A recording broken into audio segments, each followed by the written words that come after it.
आज के इस सत्र में आप सभी का स्वागत है। आज हम हिंदी के वसंत भाग 1 के अगले अध्याय का पाठ करेंगे।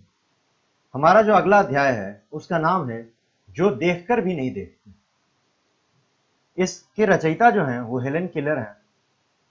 तो हम लोग सबसे पहले हेलेन केलर के बारे में कुछ जानते हैं। जो लेखिका इसकी रही है हेलेन केलर, उनका जन्म 1880 ईस्वी में हुआ और वो 1968 ईस्वी में उनका देहांत हुआ। ये अमेरिका की रहने वाली थी और अमेरिका में राइटिंग के क्षेत्र में, साहित्य के क्षेत्र में इन्होंने बहुत नाम कमाया था। ये अमेरिका में एक ऐसा नाम रहा है जिसको कहा जाता है कि अंधकार के बीच में रोशनी देता रहा है। अब आप जरा सोच के देखें कि कोई ऐसा व्यक्ति है जो कुछ बोल नहीं सकता, जो कुछ सुन नहीं सकता, कुछ देख नहीं सकता है, फिर भी वो लिखना, पढ़ना और बोलना सीख ले। माफ कीजिएगा, वो केवल देख नहीं पाती थी और वो सुन नहीं पाती थी, परंतु इसके बावजूद उन्होंने लिखना पढ़ना सीखा था और बोलना भी सीखा था। और उनका जो योगदान है वो इस दुनिया के लिए यादगार बन गया। ऐसी थी हेलेन केलर। जब वे 1.5 वर्ष की थी तो ही एक गंभीर बीमारी की वजह से उनकी देखने और सुनने की शक्ति धीरे धीरे जाती रही, लेकिन उन्होंने हार नहीं मानी। यानी कि जब 1.5 साल की थी वो, तब से ही उनका जो आंख का रोशनी है वो कम होता चला गया और सुनने की जो क्षमता है वो भी कम होती चली गई। एक ऐसी बीमारी उन्हें लग गई थी, परंतु उन्होंने इस बीमारी से हार नहीं मानी, बल्कि वो डट करके इसका सामना करती रही और एक दिन बहुत नाम कमाया उन्होंने। कॉलेज के दिनों में ही प्रकाशित अपनी आत्मकथा स्टोरी ऑफ लाइफ में वे लिखती हैं, मुझे ये तो याद नहीं ऐसा कैसे हुआ, लेकिन ऐसा लगता था कि रात कभी खत्म क्यों नहीं होती और सुबह क्यों नहीं आती। तो हेलेन केलर ने कॉलेज में ही अपनी आत्मकथा लिख दी थी जिसका नाम था स्टोरी ऑफ लाइफ।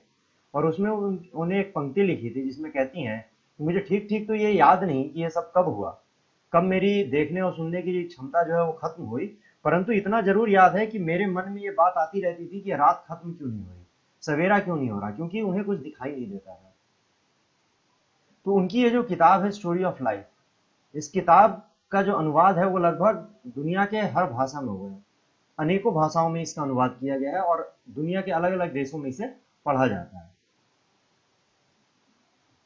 इसके अलावा भी उनकी 10 पुस्तकें और सैकड़ों लेख प्रकाशित हुए। उन्होंने दुनिया भर में घूम घूम करके अपने जैसे लोगों के अधिकारों और विश्व शांति के लिए काम किया।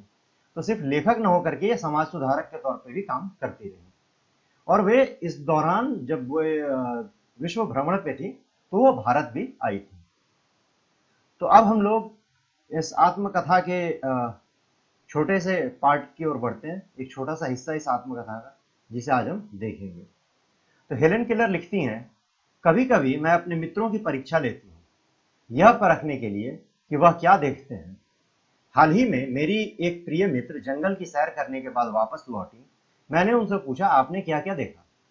तो हेलेन केलर जो है वो अपने दोस्तों से पूछा करती थी कि वो क्या देख रहे हैं, क्या क्या परख, तो इस तरीके से वो परखा करती थी कि उनके दोस्त जो है वो क्या क्या देख पाते हैं।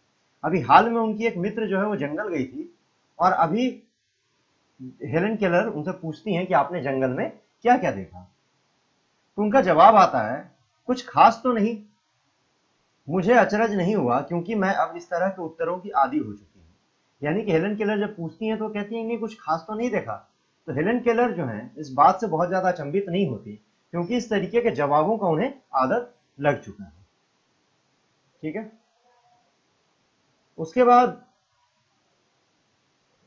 कि मेरा विश्वास है कि जिन लोगों की आंखें होती हैं वे बहुत कम देखते हैं।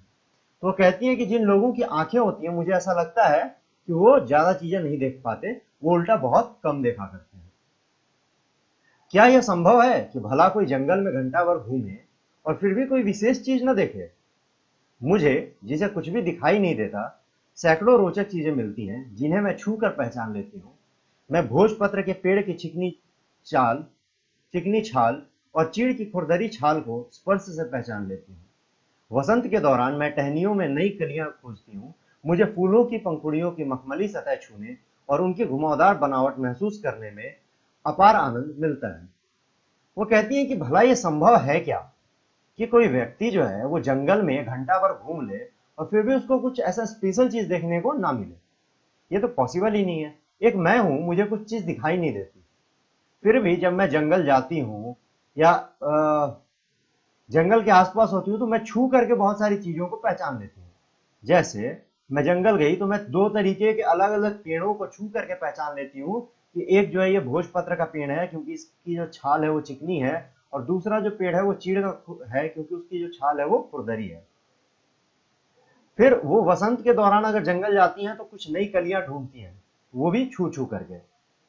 उनको पंखुड़ियों का जो मखमली सतह है वो छूने में बहुत अच्छा लगता है, और उसका जो घुमावदार बनावट होता है, जब कली बंद होती है तो कुछ घुमावदार उसका शेप होता है, और उस शेप को छूने में उनको बहुत मजा आता है। इस दौरान मुझे प्रकृति के जादू का कुछ एहसास होता है। कभी कभी जब मैं खुशनसीब होती हूँ तो टहनी पर हाथ रखते ही किसी चिड़िया के मधुर स्वर कानों में गूंजने लगती हैं। अपनी उंगलियों के बीच झरने के पानी को बहते हुए महसूस कर मैं आनंदित हूँ। फिर वो बताती हैं कि ऐसा करते हुए उनको प्रकृति के जादू का एहसास होता है। वो तो कहती हैं कि जब मैं कभी कभी बहुत खुशनसीब होती हूँ, मेरी किस्मत अच्छी होती है, तो जैसे ही मैं पेड़ की टहनी को हाथ लगाती हूँ, कोई चिड़िया वहां से मधुर स्वर में कानों में गूंजने लगती है। चिड़िया वहां से बोलते हुए उड़ जाती है या फिर बोलने लगती है, चहकने लगती है। और वो जब झरने की पानी होती है उसके बीच भी अपनी उंगलियां डाल करके और उसको महसूस करने की कोशिश करती हैं, और उसको महसूस करके बहुत खुश होती हैं। मुझे चीड़ की फैली पत्तियां या घास का मैदान किसी भी महंगे कालीन से अधिक प्रिय है। वो कहती हैं कि कालीन जो महंगे महंगे होते हैं उनसे ज्यादा पसंद तो चीड़ की जो फैली पत्तियां हैं या फिर जो घास के मैदान है वो मुझे लगते हैं। मैं वहां घंटों बिता सकती हूँ। बदलते हुए मौसम का समा मेरे जीवन में एक नया रंग और खुशियां भर जाता है। जब मौसम बदल रहा होता है तो उस वक्त भी इनके मन में जो है आनंद की भावना उत्पन्न होती है। ये बहुत खुश होती है, इनको लगता है कि इनके जीवन में एक नया रंग, एक नई खुशी आ गई है। कभी कभी मेरा दिल इन सब चीजों को देखने के लिए मचल उठता है। अगर मुझे इन चीजों को सिर्फ छूने भर से इतनी खुशी मिलती है तो उनकी सुंदरता देख तो मेरा मन मुग्ध ही हो जाएगा। अब कहती है कि जितनी चीजों की भी बारे में मैंने जिक्र किया, वो एक्चुअली मैंने छू करके देखा है। तो मैं तो मचल उठती हूँ इन चीजों को देखने के लिए कि काश मेरी आंखें होती, काश मैं देख पाती, काश मेरी आंखों में रोशनी होती, तो मैं इन चीजों को देख करके मेरा मन जो है वो मुग्ध हो जाता। मैं छू करके इतनी खुश हो जाती हूँ, मुझे छूने भर से इतनी खुशी मिलती है, तो अगर मैं इसको देख पाती तो न जाने कितनी खुशी मिलती।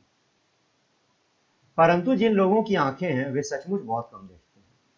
इस दुनिया के अलग अलग सुंदर रंग उनकी संवेदनाओं को नहीं छूते। यानी कहती है लेकिन जो जिनके पास आंखें हैं, जिनके आंखों में रोशनी है, वो सच में बहुत कम देखा करते हैं। दुनिया में इतने सारे सुंदर रंग हैं, लेकिन ये रंग की संवेदनाएं जो है, इस रंग की जो भावनाएं हैं, वो वो व्यक्ति नहीं छू पाते जिनके पास आंखें हैं। मनुष्य अपनी क्षमताओं को कभी कदर नहीं करता, वह हमेशा उस चीज की आस लगाए रहता है जो उसके पास नहीं है। तो मनुष्य के साथ दिक्कत यह है कि वो अपनी क्षमताओं के साथ खिलवाड़ कर रहा है। ठीक है, वो अपने क्षमताओं की कभी कदर नहीं करता है, क्षमताओं की कदर करना नहीं आता उसको। वो हमेशा उस चीज की आस लगाए रहता है जो उसके पास नहीं है। यानी आंखें हैं तो आंखों का भरपूर इस्तेमाल नहीं करेंगे, वो ऊपर ऊपर से सतही चीजें देख के हट जाएंगे, और वो हमेशा उस चीज के लिए लालयित रहेंगे। हर वो व्यक्ति उस चीज के लिए लालयित रहेगा जो उसके पास नहीं है। यह कितने दुख की बात है कि दृष्टि के आशीर्वाद को लोग एक साधारण सी चीज समझते हैं। कि दृष्टि का जो आशीर्वाद है, यानी देखने का जो आशीर्वाद है कि हम देख पा रहे हैं, ये बहुत बड़ा आशीर्वाद है, ये कोई साधारण चीज नहीं है। लेकिन जिनके पास आंखें हैं वो इसकी वैल्यू नहीं करते, उनके लिए एक साधारण चीज है कि हाँ देख लिया ना, जंगल गया था कुछ खास नहीं दिखा। पर आप उनसे पूछिए जिनके पास आंखें नहीं है, जो तरस जाते हैं कोई चीज देखने के लिए और केवल महसूस कर पाते हैं छू के, उनकी भावनाओं को आप एक बार देखें, सोचें। जबकि इस नियामत से जिंदगी को खुशियों की इंद्रधनुषी रंगों से हरा भरा किया जा सकता है। जबकि एक्चुअल सिचुएशन ये है कि जब हम लोग अपनी इंद्रियों का या अपने मिले आशीर्वादों का पूर्ण रूप से उपयोग करेंगे, तो जो हमारा जीवन है उसमें खुशियां भर जाएंगी और इंद्रधनुषी रंग भर जाएंगे, और उससे हम अपने जीवन को हरा भरा कर सकते हैं। परंतु हम अपने वो मिले आशीर्वाद की कदर नहीं करते हैं। तो इस प्रकार से हमारा पाठ ही समाप्त होता है, जहां पे हेलेन केलर जो है इस भाग में उन लोगों के ऊपर सवाल खड़ा कर रही हैं जिनके पास आंखें तो हैं पर उसकी कदर नहीं करते। साथ ही साथ वो एक वो उन लोगों के लिए सहानुभूति भी प्रकट करती हैं, उन लोगों की जो जीवन में कठिनाइयां हैं उनको दर्शाती हैं जिनके पास की दृष्टि की आशीर्वाद नहीं है, जो कि नहीं देख पाते, जिनकी देख पाने की क्षमता नहीं होती है। तो प्रश्न अभ्यास की ओर बढ़ने से पहले हमारे यूट्यूब चैनल पर एनसीईआरटी की जितनी भी पुस्तकें हैं, कक्षा 5वीं से लेकर के कक्षा 12वीं तक की, उन सभी के सवालों के जवाब हल करके अपलोड किए जा रहे हैं। ये हर एक विषय के लिए है, हर एक सब्जेक्ट के लिए है, और पूरी तरह से 100% क्वेश्चन को आसान तरीके से, बिल्कुल आसान भाषा में समझा करके हमारे ट्यूटर्स के द्वारा यूट्यूब के चैनल पर अपलोड किया जा रहा है। इसको एक्सेस करने के लिए, इसका इस्तेमाल करने के लिए आपको यूट्यूब पर जाकर हमारे चैनल को सर्च करना होगा, और फिर उसे सब्सक्राइब करने के बाद आप एनसीईआरटी सॉल्यूशंस के प्लेलिस्ट में जाकर के इसे अवेल कर सकते हैं। बहुत शुक्रिया। हमारा पहला सवाल है कि जिन लोगों के पास आंखें हैं वे सचमुच बहुत कम देखते हैं। हेलन केलर को ऐसा क्यों लगता था? हेलन केलर को ऐसा इसलिए लगता था क्योंकि मनुष्य अपनी क्षमताओं की कभी कदर नहीं करता है, और वो हमेशा उस चीज की आस लगाए रहता है जो उसके पास नहीं है। ये बड़े दुख की बात है कि दृष्टि के आशीर्वाद को लोग एक साधारण सी चीज समझते हैं और उसकी वैल्यू नहीं करते। लोगों के पास जो क्षमता है देखने की, वो उसकी कदर नहीं करते और एक साधारण सी चीज समझ लेते हैं, और जो प्रकृति ने उन्हें खूबसूरती दी है, वो उस खूबसूरती को नहीं देख पाते। वो उनको एक साधारण सी चीज लगती है, वो उसको एंजॉय नहीं कर पाते, वो उसका मनोरंजन नहीं कर पाते। इस कारणवश जो हेलन केलर है वो ये कहती हैं, जिन लोगों के पास आंखें हैं वे सचमुच बहुत कम देखते हैं। प्रकृति का जादू किसे कहा गया है?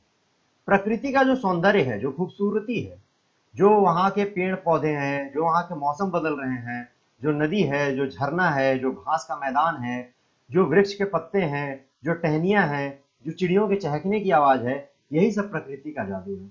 कि किस प्रकार मौसम बदल जाता है, किस प्रकार पत्ते झड़ जाते हैं, किस प्रकार पत्ते लग जाते हैं, किस प्रकार घास का मैदान जो है इतना खूबसूरत होता है, जंगल जो है इतने खूबसूरत होते हैं। ये सब, इन सभी को ही प्रकृति का जादू कहा गया है। कुछ खास तो नहीं। हेलन केलर के मित्र ने यह जवाब किस मौके पर दिया, और यह सुनकर हेलन को आश्चर्य क्यों नहीं हुआ? तो हेलन केलर की मित्र एक बार जंगल घूमने जाती हैं। जब वो जंगल घूम के आती हैं तो हेलन केलर उनसे पूछती हैं कि आपने जंगल में क्या क्या देखा? वो कहती हैं कि नहीं, कुछ खास तो नहीं देखा। तो ये वो मौका था जब हेलन केलर ने अपने दोस्त के जंगल से लौटने के बाद उनसे ये सवाल पूछा था। अब दूसरे भाग पे आते हैं कि यह सुनकर हेलन केलर को आश्चर्य क्यों नहीं हुआ? आश्चर्य इसलिए नहीं हुआ क्योंकि वो इस तरीके के जवाबों की आदी हो चुकी थी, उन्हें आदत पड़ चुकी थी कि जो लोग हैं जिनके पास आंखें हैं, उन्हें आंखों की कद्र नहीं है, उन्हें दृष्टि के आशीर्वाद की कद्र नहीं है, और वो उस खूबसूरती को नहीं देख पा रहे हैं जो खूबसूरती प्रकृति हमें दिखाना चाह रही है। जो जादू प्रकृति का है वो उसे नहीं देख पा रहे। और अब इस बात से मतलब अचंभित नहीं होती है हेलन केलर, क्योंकि बहुत से लोगों से उन्होंने यही बात सुन रखी है। हेलन केलर प्रकृति के किन चीजों को छूकर और सुनकर पहचान लेती थी? तो पेड़ों को पहचान लेती थी, ठीक है। जैसे सबसे पहले वो भोज के पत्र के पेड़ को उसकी चिकनी छाल देख करके, चीड़ की खुरदरी छाल से चीड़ के पेड़ को पहचान लेती थी, टहनियों में नई कलियां खोज लेती थी, फूलों की पंखुड़ियों में उनके घुमावदार बनावट को महसूस कर लेती थी। इसके अलावा टहनी पर हाथ रखते ही वो कभी कभी चिड़िया के मधुर स्वर को सुन लिया करती थी, झरने के पानी के बीच अपने हाथों को डाल दिया करती थी। चीड़ की फैली पत्तियां और घास के मैदान भी उन्हें बहुत पसंद थे, तो उनको भी छू करके, स्पर्श कर करके और उसका अनुभव करती थी। साथ ही साथ बदलते हुए मौसम को भी वो महसूस करती थी। तो ये इतनी चीजें हैं जो हेलन केलर छू करके या फिर महसूस करके, सुन करके पहचान लिया करती थी। जबकि इस नियामत से जिंदगी को खुशियों के इंद्रधनुषी रंगों से हरा भरा किया जा सकता है, तो हमारी नजर में इसका अर्थ क्या होगा?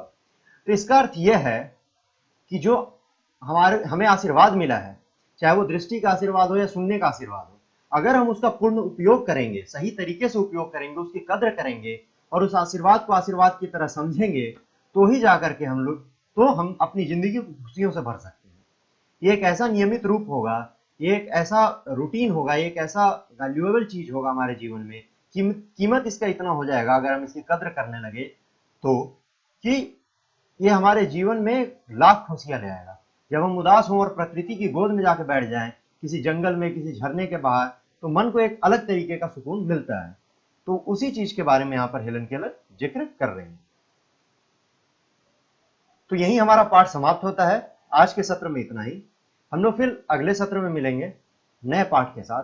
तब तक के लिए आप सभी का बहुत बहुत शुक्रिया।